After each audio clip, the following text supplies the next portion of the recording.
This morning, I'm pleased to welcome John Larson, one of our senior vice presidents at Booz Allen and a leader in AI, to walk you through the journey to the summit and tell you about what's ahead.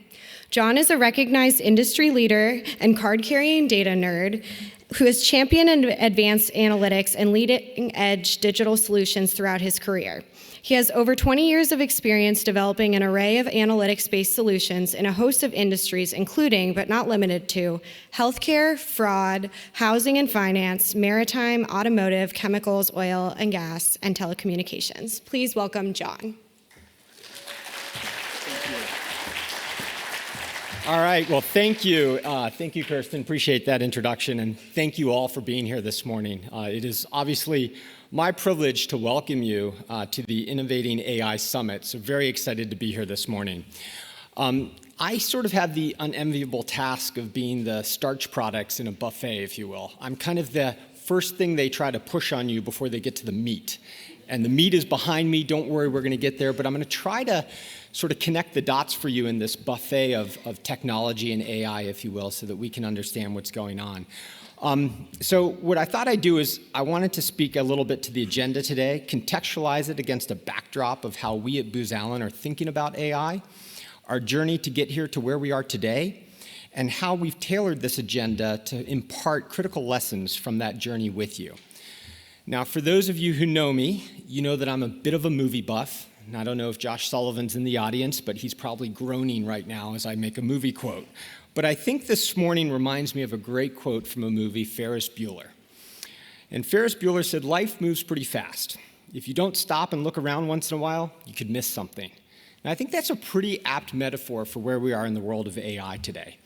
It is amazing the speed with which we're doing today. And today, I think our goal is to stop for a second. And we're going to take a little bit of an inventory of this remarkable journey that we've been on. And I think we're going to ensure that we don't miss something, right, due to the rapid speed with which this revolution is unfolding. I think that's critical. And it's been a remarkable journey. So if you think about it, just 7 years ago, it's amazing to think of this, but just 7 years ago, everyone was talking about what? Big data. Right? And I think data science, as I recall from the Harvard Business Review, was the sexiest job of the 21st century, which I was really pleased to tell my wife about.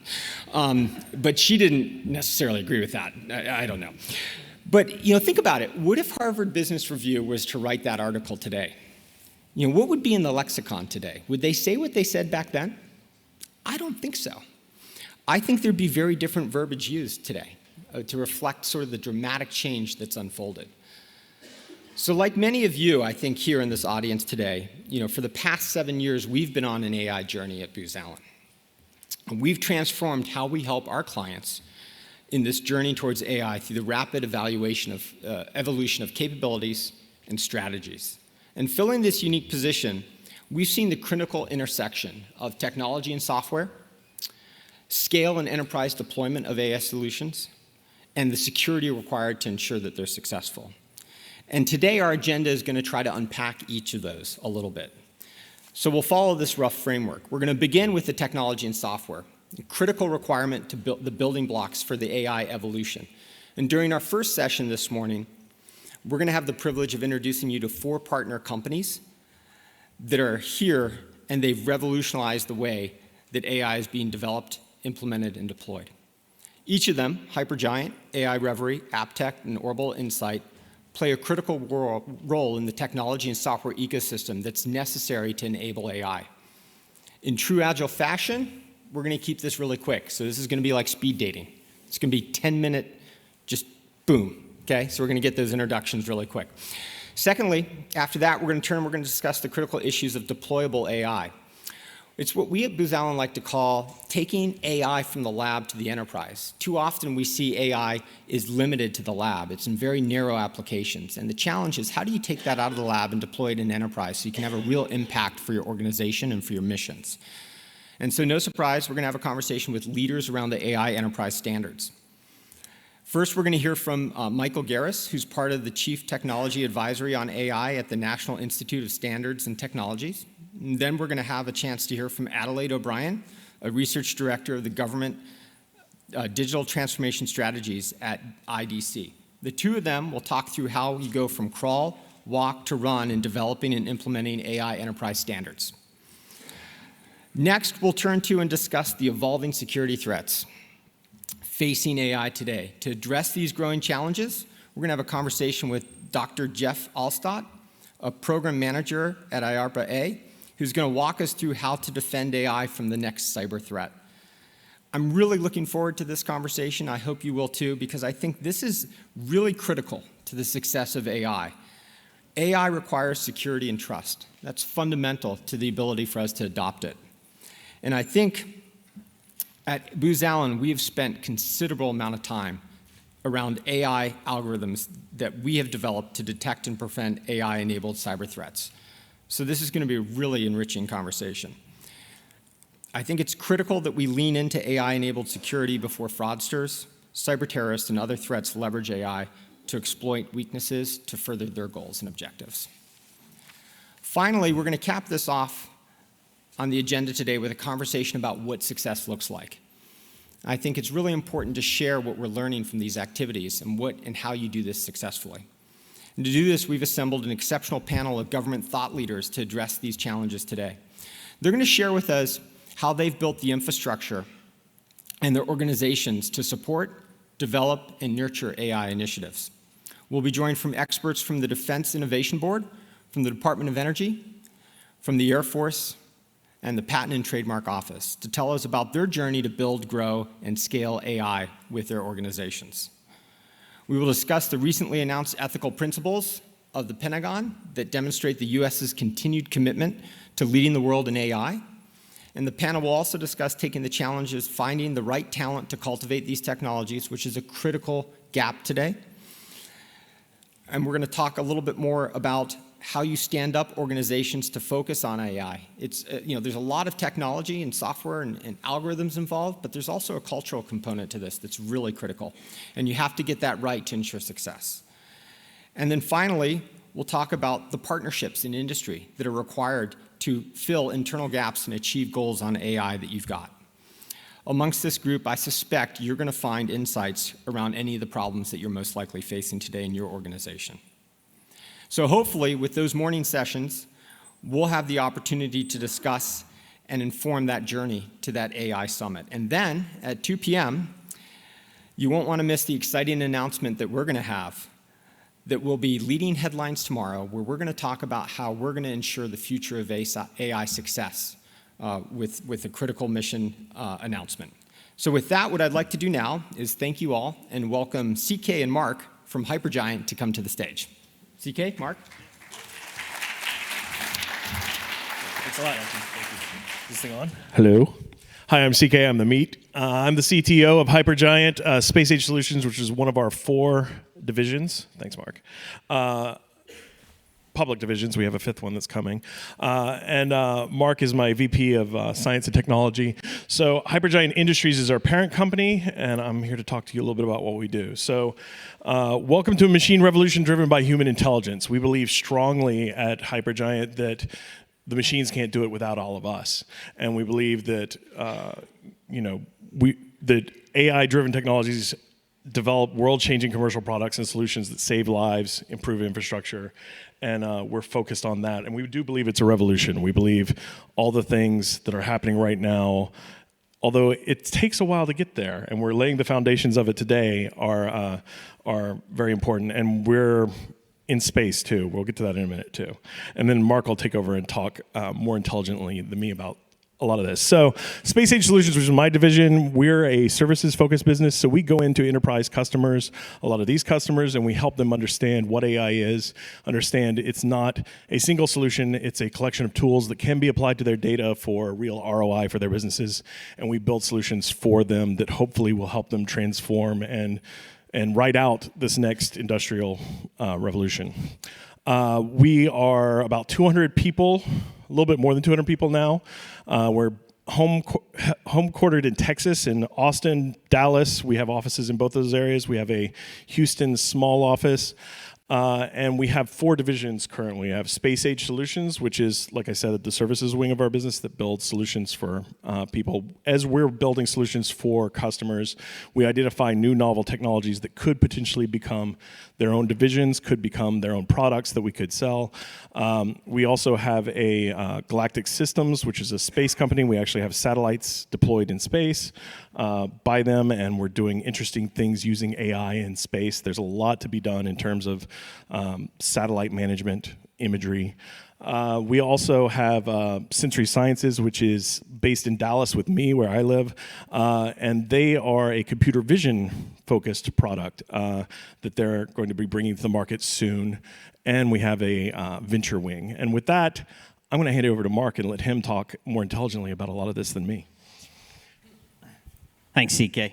So, as CK said, we do believe wholeheartedly that this is a 4th industrial revolution. The other thing to understand is that AI is not a thing. It is not some single monolithic existence. There is a method to apply this stuff. You need to understand that there's a business problem to solve, that there's a user experience that always gets augmented and excelled. There is questions that people believe can be answered from data, and surrounding all of that is a system. So you can't just apply engineering talent to it. No one role has the answer to the future, and that's really what this whole movement is about. This 4th industrial revolution is a philosophical shift in the way that we approach a problem, whether it be in business or in government. Hypergiant lives by that philosophy. We apply the engineering method, design thinking method, and scientific method in coordination in order to create the things that we create for our companies. When we're talking about what does AI mean in the enterprise or in government, think about it as if you're painting a picture. What are you trying to paint? Do you want to be predictive? Are you trying to detect something? Do you want to find anomalous function? Extract knowledge, consume, generate something? These are the subjects that it means to do AI in some place. Those subjects are framed up by a whole array of techniques, of functions, and tools that we apply to solve problems. That leads us to this wonderful piece of art that really is what it is all about. This is the entire process, the philosophy that we apply, the steps that we apply, and what we're trying to do. When you say we're going to do AI, this is what you should be thinking about, right? And making the statement that we're going to do AI over here is not a complete statement. Remember the last slide that I was talking about, in that paint that subject, understand the subject that you're trying to paint, right? You don't have to understand and be the one that does the math, but you need to understand the core principles of what it means to, quote unquote, do AI. And by the way, we use the term machine intelligence because that's what we're trying to create. I'm not trying to create something that's like a human. I'm trying to create a machine that thinks like the machine should. We believe that the machine should handle the bulk and the humans handle the fringe. That's what we do best, right? There is no one and done to this work. And I think, over the last decade or so, the term digital transformation gets thrown out there, especially in the enterprise. That implies that there's an end to this. There is not an end game here. This is an evolution. This is a change to every aspect. How you collect data, how you store data, how you access data, how humans interact with things. All of these things are affected by what machine intelligence can bring to the table. And Hypergiant exists to kind of stand up that philosophy and put it in action for our customers. I'm privileged to be here. Thank you all so much. It's been a great experience. And I hope that you all take the time to kind of let this soak in, learn about what the technologies can do, and then take those technologies back and think about them as what is the subject that you want to paint, and that will help you understand the complexities of what you need to do to accomplish the things that you need to accomplish. Thank you. Thank you.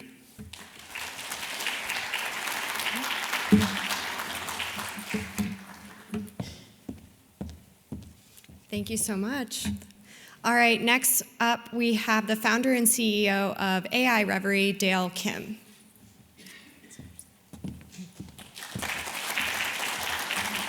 Hi, my name's Dale. I'm one of the founders and CEO of AI.Reverie. And AI.Reverie is a simulation platform that generates really high quality synthetic data to train the next generation of computer vision algorithms. And when we started this company, we started with this belief, the belief that just like how GPUs and deep learning frameworks were going to be essential for accelerating the next generation of computer vision development, synthetic data is going to represent the core missing link of that. And the reason why we believe this is because data is king. What we saw was that the most sophisticated computer vision systems were not defined so much by the sophistication of the algorithm, but by actually the quality and the diversity and the broadness of their data sets.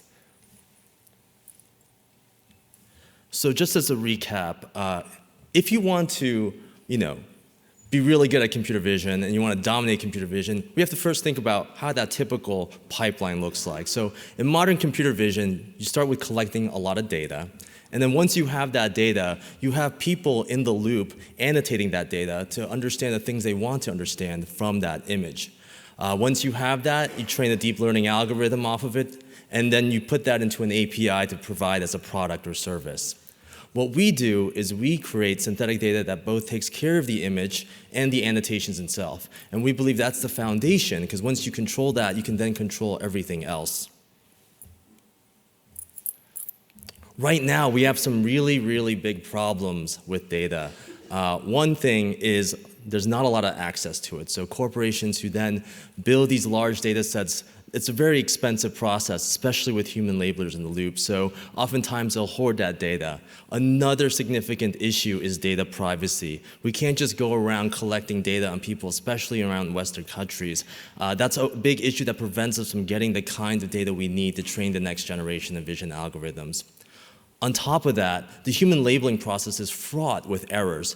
There's a lot of times where people have to cross-validate these annotations themselves just so they are correct and doesn't mess up the training of the algorithm. And finally, because we're using humans in the loop, these labor costs are very expensive. If it's just about putting a box around an object and saying that this is a cup, that's one thing. But as we start moving into more advanced vision algorithms, things that were related to things like activity recognition, and we have to do multiple frames, and we have to segment things and create perfect outlines of them, this labor cost, really, really gets high. And so our belief is that synthetic data is a wonderful solution to all of these problems. And we can't just think of synthetic data as just like real data. It's a different class of data. And I want to bring up 4 important points as to why that's the case.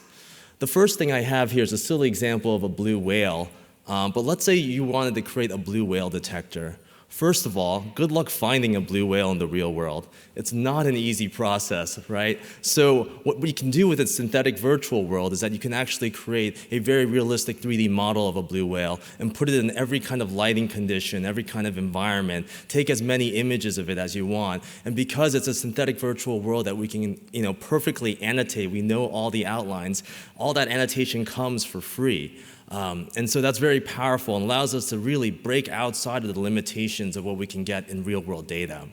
The second thing has to do with perspectives. As people who practice deep learning, they know that deep learning algorithms are highly biased towards perspective. So let's say you spent all this money and time collecting data around a specific aerial perspective. Good luck getting that working at the ground level, right? In the synthetic virtual world, you can just move that camera down and take images from that and just be able to then retrain your algorithms more efficiently.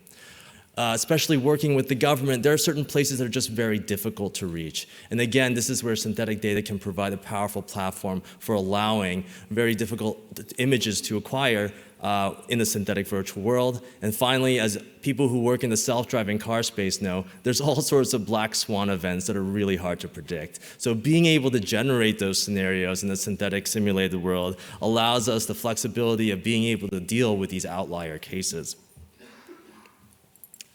So without going too much into what we do in terms of our tech, I just want to say that what we do and focus on is that the problem we want to solve with synthetic data is to create a great amount of diversity in our simulated world and to do that at scale. And we are a simulation platform that does things like ingest massive amounts of geospatial data and can create virtual worlds really quickly from them. And from there, create all sorts of interesting scenarios.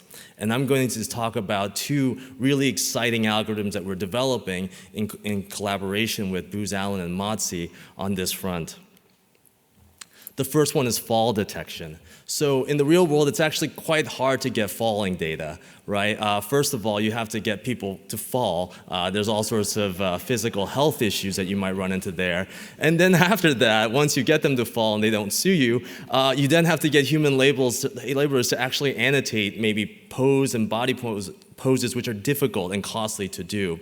And so in the synthetic world, we can just simulate falling in every kind of environment, every kind of lighting condition, every kind of angle. And this has allowed us to create a really great fall detection algorithm that we're excited to share.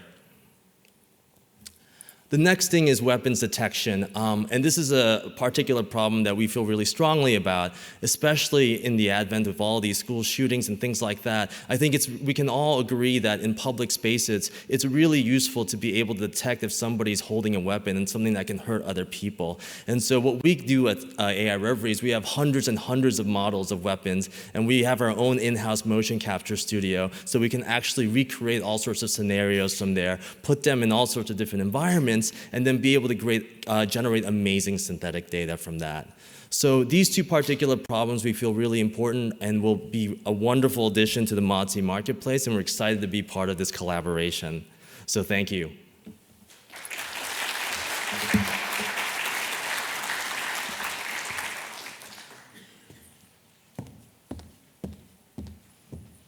Thank you, Dale. Up next, we have the CEO of Apptek, Mudar Yagi.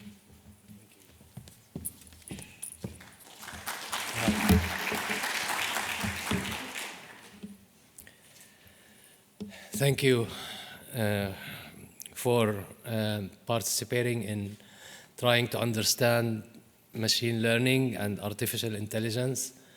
We've been trying to do that for the past 30 years. And now that it's became common and mainstream, we can put it in more practical terms.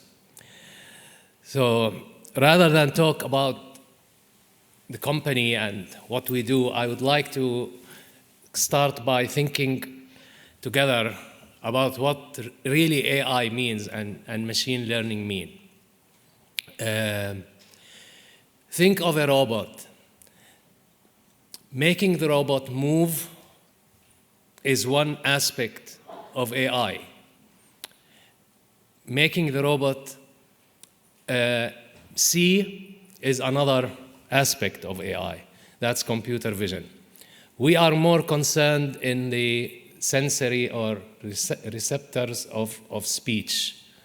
So making the robot understand speech, understand language, is what we focus on. Language is a higher form of intelligence and communication, so it's difficult to understand it, and that's where the part of natural language understanding comes to complement speech. So what do you do with transcribed speech or translated text or all this vast amount of information? Even if you're able to search it and archive it, you have to understand it, and that's the NLU component. So automatic speech recognition is a difficult task in deep learning. It pushed neural network forward. That's why, because it required more tiers, more understanding, more inference, not just learning from data, but also inferring from that learning certain trends and patterns. And it made neural networks better. Speech recognition made neural networks better. With speech recognition, you have to understand also the different speakers. You also have to understand the non-speech in speech, sentiment in speech, emotion in speech, pace, speed of talking, all of that. So you will be able to understand the content of the speech beyond the words and the meaning of the speech beyond the words. And that's possible. I mean, in today's conversational speech analytics, you are able to listen to phone calls that customers are complaining about certain things, not only with their words, but also with the emotion of the conversation. These are languages that, that speech recognition covers. We cover these languages in different channels, broadcast, mobile, microphone in the mobile, and telephony, what we call 8 kilohertz, in terms of the phone conversations for call centers, customer support, and so forth. And when you cover foreign language speech recognition, you have to cascade it with machine translation. Our hope is at some point we will be able to go to textless translation. So you go from speech to speech. The way you train speech recognition to recognize speech is you feed it audio and you feed it transcripts that are aligned together. If you feed it audio and translated audio, the system should be able to figure it out as well. And this is where the research is going. These are languages in machine translation that have evolved throughout the years in terms of commercial and government needs, and they are now pretty accurate. There was always a trade-off in speech recognition between speed and accuracy, because you needed to put a lot of data into the systems to make them accurate. With machine translation, the trade-off was between fluency and informativeness, what we call informativeness. Now, with neural network, you don't have to do that, because you're teaching it from real live data and at the same time meaningful data that has been done by human beings. And so the machine translation is pretty accurate these days. These are business applications for speech recognition and machine translation: closed captioning, subtitling, call center analytics, speech-to-speech translators. All of these are commercially available these days. The applications, the appliances that provide the drives, these technologies, can be put locally with a TV station. We call it a closed captioning appliance. It can sit in the TV station if there was telecommunication and bandwidth problems.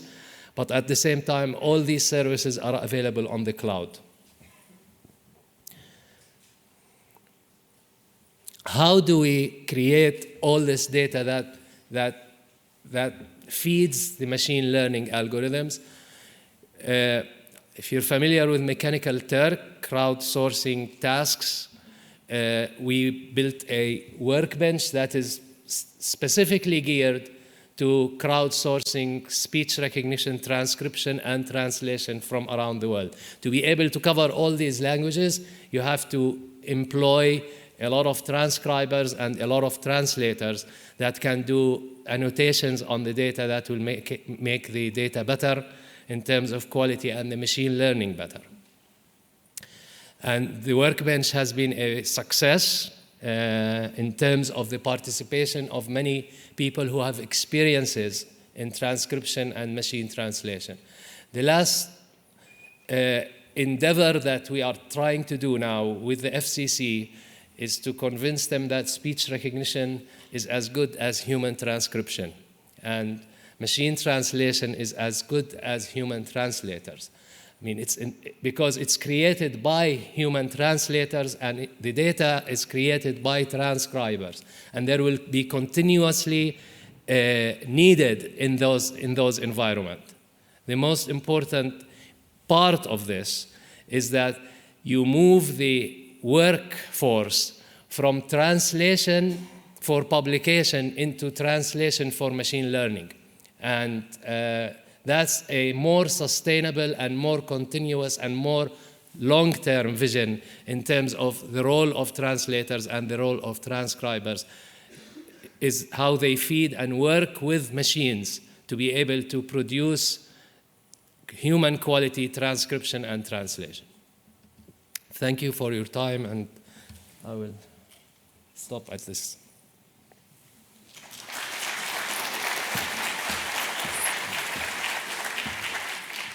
All right, thank you. Finally, we will conclude this session with AJ DeRosa, who's the Chief Revenue Officer for Orbital Insight.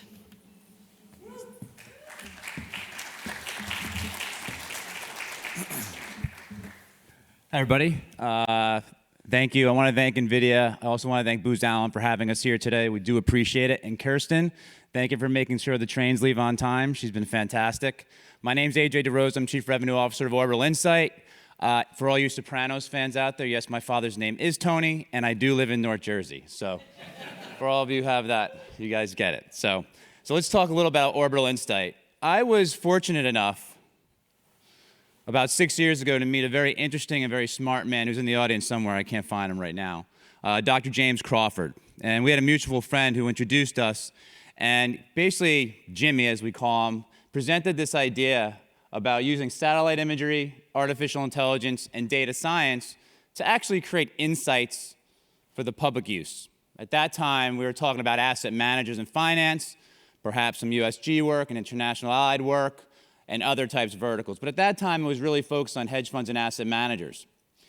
And I thought to myself, wow, I need to be involved in this. I've been in fintech my whole life, and I really wanted to get involved in this. And his vision and mission at that time was to understand what's happening to and on the planet.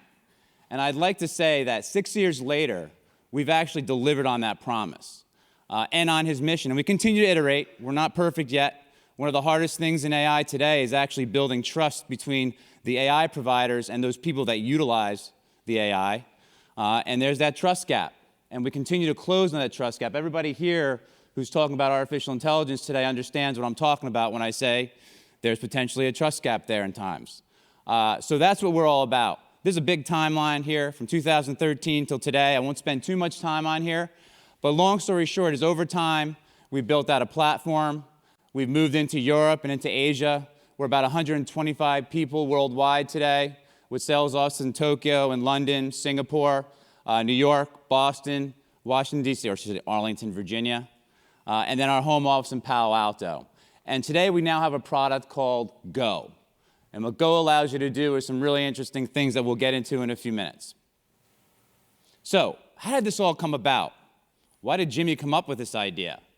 Well, first things first, he was at NASA Ames for many years. And what he saw was that there was a commercialization of space happening. Lots of satellites were going up. Planet Labs had come around. Now it's called Planet. You had DG and Airbus, which were the de facto commercial satellites companies in the world. And there was a lot of information coming down from overhead that you just can't utilize with just human eyeballs. You're going to need some type of technology to be able to take that, contextualize it, and deliver it in a way that's effective and efficient. So that's number one, commercialization of space. Cloud computing, GPUs, graphic processing units, Amazon Web Services, Azure, Google. Now you have cheap processing power that not only is cheap, but actually can process things much more quickly. And that's what really was needed for the AI to really start to take effect. And then the third piece was computer vision and data science. You can't talk about data anymore without talking about statistical analysis or data science. Computer vision, machine learning, machine intelligence, everybody has a different name for a lot of these things, wasn't possible before we had the processing power and the affordability of that processing power before the GPU and the cloud. And the fourth piece that really wasn't part of the whole idea back in the day was IoT and connected devices. One of the things that we found based on Jimmy's vision was we weren't just going to look at imagery. We were going to look at everything geospatially oriented, whether it's cell phone data, whether it's connected cars. There's now satellites that have radio frequencies. Anything with a latitude, longitude associated with that, we'd like to take in and aggregate into the platform so we can create better insights and combine those things to make you more educated, allow you to make better business decisions, allow you to mitigate risk. And these are the 4 things that we brought together and kind of converged together to create Orbital Insight and what we're doing today. So I like this slide because this slide actually gives you grounding in what we're actually doing. If you look at that, and these aren't all the different suppliers that we have, but we've gone out there, and Jimmy's idea was let's aggregate the geospatial supply chain. Let's bring it into one platform. One type of geospatial data is very good. It's groundbreaking, but if you can take a bunch of them and put them together, now you've got something that really changes the world. So we've got 30 to 50 centimeter EO, connected cars, aerial, medium resolution, low resolution that's free. You've got radio frequencies. You've got all kinds of different types of geospatial data today that we can now aggregate into one platform and really create insightful information to help our clients, again, better business decisions and mitigate risk. What's the advantage to all this? Well, the advantage number 1 is objectivity. The ability to look at something from an empirical point of view and have it be objective. There's not much of a subjective nature to this. It's fairly objective in nature and kind of how we deliver it. Transparency, being able to see things in places you've never seen them before. Being able to look in Brazil and see where the soy mills are. We'll talk about that in a second. Being able to look in Africa and see where the roads and the buildings are going up. Being able to give you transparency into places that are meaningful to you as an organization, to you as a person. That's what's important to us. And the third thing, and the most important thing, I think, is speed. Objectivity and transparency that's slower than everything else isn't really going to be that valuable. But what is valuable is when you can do those 2 things and then you can get it to your clients faster than anybody else. That really is where our differentiation stands. So, how do you build that trust we talked about earlier? In fact, Jimmy came back here earlier and he whispered in my ear, he goes, you got to talk about trust, it's really important. So I'm talking about it. Is use cases. You know, past performance. What have you done for me lately? What can we do for you to help you with your business? So we wanted to share with you a few use cases. What we've decided as an organization is that instead of verticals, we're really focused on themes. And because we're a platform, themes seem to be the right place for us to be. So I'm going to focus on 3 specific themes. And these are both private and public sector, by the way. Supply chain, as you can see here, is really important to the public sector as well as to the commercial and private sector. So supply chain monitoring is one place where we wanted to focus a lot of our time and our efforts. What do we do in supply chain? The first case study here, Boeing. What we did in this case was we're using cell phone data, cell phone ping data, lots and lots of it. And what you can see here is there are a few anomalies that pop out to you. Just on that graph alone, you can see something's going on. Right? We talked earlier about AI and like, what do? Right? Anomaly detection. One of the big things that we're looking for. What has happened that's not supposed to be there? Because, you know what? It may mean nothing. But if it means something, it costs you a lot of money. So you might want to check on that. So anomaly detection. What we found here was that they had an issue with their supply chain because they couldn't get things out fast enough, so they bring more people into the factory in order to produce more, in order to get those planes. I think this was the MAX 737 in this case. The other piece of this is, on the other side is Brazil. I talked about soy. One of the things we're doing with one of the largest consumer goods company in the world, you can guess whoever that is supply chain traceability and supply chain production monitoring. What we've done in this graphic is use cell phone data to track the trucks going to the mills. And in addition to that, we can also use land use and change detection to figure out if that land that they're going to and those farms that they're going to are actually sustainable. Have they cut those forests down in the past and then replanted them? Have they burnt them down? So we're now able to start seeing that the combination of the data becomes really, really thoughtful and really, really important to what we're trying to do in our mission for our clients. We talked about traceability and sustainability. For us is a big, big conversation. Jimmy's idea of understanding what's happening to and on the planet fits purely into sustainability. And today, many of you folks out there will not buy anything unless it's sustainably sourced. And we want to be part of that. Commercial mapping, foundational for us. Where are the roads? Where are the buildings? That lower chart right there is one of the largest car manufacturers in the world, located somewhere in Japan. And we help them find all the roads in Japan for their mapping. What do they do now? They send a bunch of people out in cars and cell phones and all kinds of things. Cost them lots and lots of money, about $2.5 million. I think they spent about $250,000 on us to actually put out some mapping for them. Now, of course, you can also see how important the mapping would be to public sector as well. Real estate is something that we really enjoy because we can do things like inventory of buildings. So we can watch these houses go up in these areas. We can see the foundation, then we can see the frame, then we can see the rooftop. So we can give you a really good indication of inventory on housing, especially in the US. Things change when you go outside of the US, but that's all about training. I think we've had somebody come up here to talk about synthetic training sets, something we know a lot about. Also, the ability to find out where are people coming from and why is that important? What are the opportunity zones that we're looking for?